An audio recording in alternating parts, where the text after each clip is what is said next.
Hi guys, welcome back to our channel again. তো যেমন কি আপনারা দেখতে পাচ্ছেন, আমি আবার এসে গেছি একটা নতুন ভিডিওর সঙ্গে। আজকে হচ্ছে ব্লগ ভিডিও, আর এখন আমি আছি বাসে। বাস চলে যাচ্ছে একটা সুন্দর মন্দিরের স্থানে। এটা হচ্ছে হাওড়ার বাস, যেখানে আমার যাওয়ার খুবই ইচ্ছা ছিল। আজ মায়ের ডাকে আমি চলে যাচ্ছি আদ্যাপীঠে। তো আদ্যাপীঠে যাওয়ার জন্য আমাদেরকে হাওড়ার বাস ধরতে হয়েছে। দক্ষিণেশ্বরের স্টেশনে এসে আমরা টোটো ধরে নিয়েছি। 10 টাকা ভাড়ায় আমাদেরকে নিয়ে যাবে আদ্যা মায়ের মন্দিরে। তো আপনারা চাইলে বাসে করেও আসতে পারেন, মেট্রো ধরেও আসতে পারেন, আর ট্রেন ধরেও আসতে পারেন। এখানে দক্ষিণেশ্বর স্টেশন থেকে আদ্যা মায়ের মন্দির শুধু 1 কিলোমিটার। আপনারা চাইলে হেঁটেও যেতে পারবেন। তো এই যে আমি চলে এসেছি এখন আদ্যাপীঠে, আদ্যা মায়ের কাছে, মায়ের ডাকে। তো এইটা হচ্ছে সেই গেট, আপনারা দেখতেই পাচ্ছেন। গেটের ওখানে লেখাই আছে রামকৃষ্ণ সংঘ আদ্যাপীঠ। তো দক্ষিণেশ্বর রামকৃষ্ণ সংঘ আদ্যাপীঠ এরম লেখা আছে। আর গেটে ঢোকার আগেই আমি এখানে মায়ের পুজো দেওয়ার জিনিসপত্র আগে কিনে নেব। তো এখানে অনেকগুলো দোকান আছে, আপনারা আপনাদের পুজোর জিনিস বুঝেই আপনারা কিনতে পারবেন। কেউ 51-এর কেনে, কেউ 101-এর কেনে। তো আমি আজকে 51 রুপিসের পুজোর জিনিস কিনছি, আর চলে যাব কেনার পরে মায়ের মন্দিরের ভেতরে। তো এই যে পুজোর জিনিস চলে এসেছে, যেখানে আপনাদেরকে অনেকগুলো 2 রকমের ফুল, প্রসাদ, আপনাদেরকে ধূপকাঠি সব কিছু দেবে। তো চলো তাহলে ভেতরে ঢোকা যাক। ভেতরে ঢুকতেই দেখি একটা সুন্দর স্ট্যাচু, সেটা হচ্ছে স্বামী বিবেকানন্দের, যে হচ্ছে রামকৃষ্ণ দেবের শিষ্য। আর এখানে একটা সুন্দর মন্দির। এই মন্দিরের পেছনের দিকে গেলেই আমরা পেয়ে যাব আদ্যা মার মন্দির। আদ্যা মার মন্দিরের সামনেই হচ্ছে নাট মন্দির। তো নাট মন্দিরের থেকে বসেই আমরা আদ্যা মায়ের আরতিটা দেখতে পারবো, পুজোটা দেখতে পারবো। তো পুজোর টাইমিং হচ্ছে 4:30 থেকে 5টা সকালবেলায়, আর দুপুরবেলা 10:30 থেকে 11টা, আর বিকেলবেলা 6:30 থেকে 7টা। আদ্যা মায়ের মন্দিরের সামনেই হচ্ছে ভোগের কুপন কাটার লাইন। এখানেই থেকেই আপনারা ভোগের কুপন পেয়ে যাবেন। এখন ভোগের কুপনের দাম হচ্ছে 80 রুপিস। আর 7 বছর মানে 7 ইয়ার্সের নিচে যাদের বাচ্চারা রয়েছে তাদের জন্য 40 রুপিস। সো এইখানে আমরা ভোগ কুপন কাটার পর চলেই যাব আমরা পুজো দিতে। সো 2 জায়গায় আপনারা পুজো দিতে পারবেন। একটা হচ্ছে আদ্যা মার মানে মেন মন্দির আছে সেখানে, আর একটা হচ্ছে আদি মন্দিরে। মেন মন্দিরে পুজো দিলে আপনাদেরকে কোনো গোত্র, কোনো নাম লাগবে না, শুধু মায়ের নামে পুজোটা আপনারা দিয়ে দিতে পারবেন। আর যদি আদি মন্দিরে দেওয়ার হয় তাহলে সেখানে নাম আর গোত্র বলে পুজোটা করতে পারবেন। তো এই যে আমরা ভোগের কুপনগুলোকে নিজের কাছে রেখে দিয়েছি, আর কুপনগুলো হারিয়ে গেলে কিন্তু অসুবিধা হবে, এই জন্য কুপনগুলো যত্ন করে রেখে দেবে। এখন আমরা চলে যাচ্ছি মায়ের পুজোর দিকে। আর এই মন্দিরটা বানানো হয়েছে সাদা মার্বেল দিয়ে।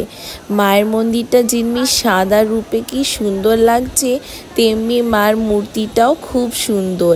একটু পরেই আরতিটা আরম্ভ হবে। 10:30 বাজতে এখনও 20 মিনিট টাইম আছে। তো এইখানে সবাই তার আগে চলে এসেছে, নিজের সিট নিজে নিয়েছে। আর আপনারা যদি মায়ের মন্দিরে পুজোটা দেখতে চান, তা আমি বলবো 9টার দিকে কিন্তু মায়ের মন্দিরে ঢুকে যাবেন, কেন কি এখানে অনেক ভিড় হয়ে যায় আর জায়গা পেতে খুবই অসুবিধা হয়। তো ছেলেরা যেই তো পেছনে আছে আর মেয়েরা আগের দিকে আছে। একটু পরেই মার আরতি করার জন্যে দরজাটা খোলা হবে। তো এই যে দরজাটা খোলা হয়ে গেছে আর আমি চেষ্টা করছি ভিডিও নেওয়ার। মানে আরেকটা কথা বলে দিই, ভিডিও নেওয়া আর ছবি তোলা কিন্তু নিষেধ আছে, বারণ আছে, তাও লোকেরা নিচ্ছে আর আমিও একটু চেষ্টা করেছি। আগে তো জানতাম না, নেওয়ার পর জানতে পারলাম কি নিষেধ আছে। তো এখানে পুজোটা শেষ হয়ে গেছে, নাম কীর্তন হলো, তারপরে 11টার সময় আমাদের যে আদ্যা মার মন্দিরটা আছে সেটা বন্ধ হয়ে গেল। তো বেশ ভালো লাগলো। আর তার সামনেই আছে আমাদের ভোলেনাথ। তো ভোলেনাথের মন্দিরে এসে গেছি আর এখানে আদি মন্দিরেও চলে এসেছি। ভোলেনাথ বাবাকে প্রণাম জানিয়ে চলে যাচ্ছি আমি এখন অন্য ঠাকুরদের কাছে।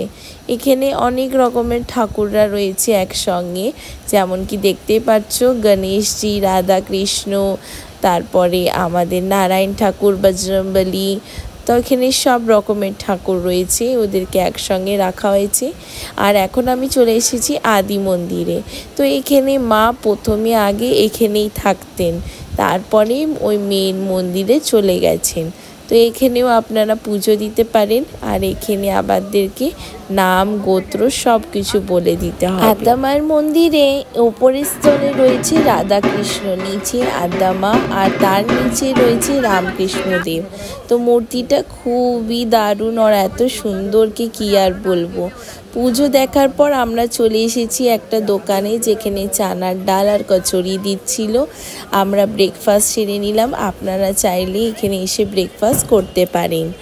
এবার যদি ইতিহাসের কথা বলি, তো এই মন্দিরটা বানানো হয়েছে 1921-এর শ্রী অন্নদা ঠাকুরের প্রতিষ্ঠিত দক্ষিণেশ্বর রামকৃষ্ণ সংঘ এই আদ্যা মায়ের মন্দির, আদ্যাপীঠ।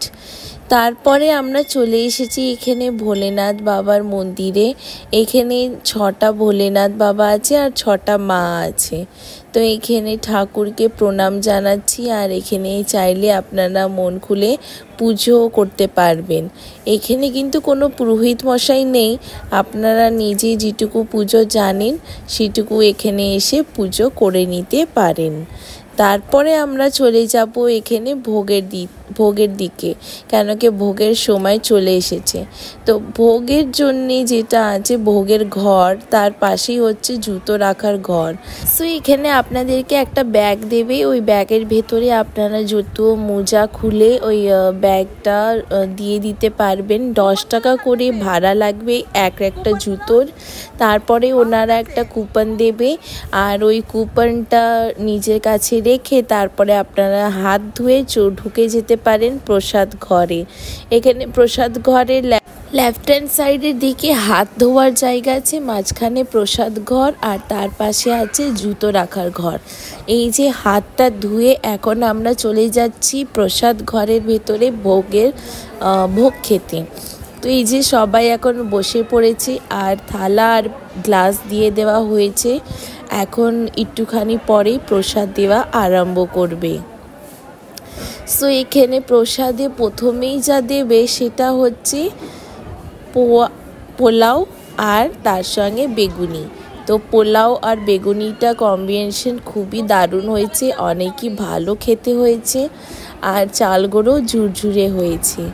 তারপরে চলে এসেছে ছোলার তরকারি, যেখানে পনির, আলু আর ছোলার তরকারি করা হয়েছে, যেটা আপনারা পোলাওয়ের সঙ্গে খেতে পারবেন। তারপরে চলে এসেছে সাদা ভাত, বিউলির ডাল আর আলুর তরকারি। এটাও খেতে দারুণ ছিল, মানে বলে না মায়ের ভোগ খেতে কিন্তু ভালোই লাগে। তারপরে এসে গেছে খিচুড়ি আর লাবড়ার তরকারি। এটা কিন্তু আনলিমিটেড, মানে সব কটা খাবারই আনলিমিটেড। তারপরে এসে গেছে চাটনি আর পায়েস। আপনারা যত পারবেন তত মন খুলে পেট ভরে খেতে পারবেন। শুধু এটুকু ধ্যান রাখবে কি যেন খাবার নষ্ট না হয়, যেটুকু আপনারা খেতে পারবেন সেটুকুই নেবে। অনেক লোকেরা দেখেছি আমি খাবার বেশি নিয়ে খেতে পারে না আর নষ্ট করে, তাহলে নেওয়ার দরকার কি ছিল। আমরা তো আদ্যা মার দর্শন করে খুবই আনন্দ পেলাম আর অনেক ভালো কাটলো এই দিনটা। আপনারা কি এখনও অবধি আদ্যাপীঠ যাননি? তাহলে শিগগিরই প্ল্যান করুক আর একবার গিয়ে ঘুরে আসবেন, আপনাদেরকেও ভালো লাগবে। ব্লগটা শেষ করলাম।